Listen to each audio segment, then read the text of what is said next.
koy doxaan mu may jaay neex nan ma ay xaw ma la foog ma war laa gën a mën a xam affaire yooyu noonu. ba laaj ñu ay numéro bi foo ko jëlee ak ñëw tàmm loolu. moom daf ma ko laaj ma ne ko si biir ndox mi laa dugg génne numéro bi. ma la gën a kóore mais wax ma loolu de. waaw am na ñaari boy yu nekk si koñ bi. wala daa ma ne ñoo taxaw ne la si bopp boutique bi ne leen. ñooy dof ñu ne. waaw ñoom ni la gisee nii nag. dañuy reewoon tamit mais barki Serigne Ba amuñu fi. ñuy reew maa ngi dégg seen wax.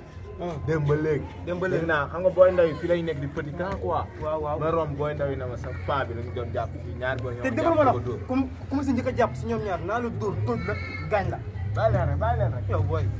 bu wax dara rek bàyyi leen rek. amuñu fit boobu lañ amul. bàyyi leen.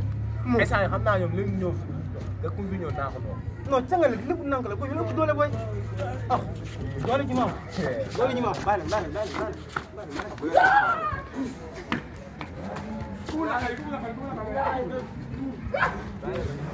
ñu yaakaar ne nga buub mais ak ko ñëw ay góor ko ci naaw ku ma laal ku tof tof la ba laal ma ci da nga xam ne képp dëgg la ay góor dëgg la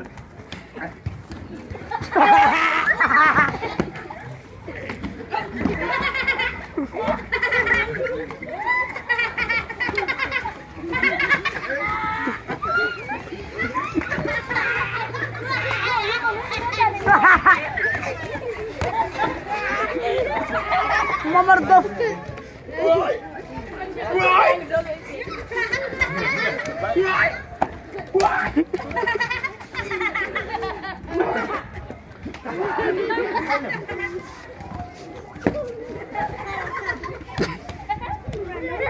Baka ko naman góor tatay.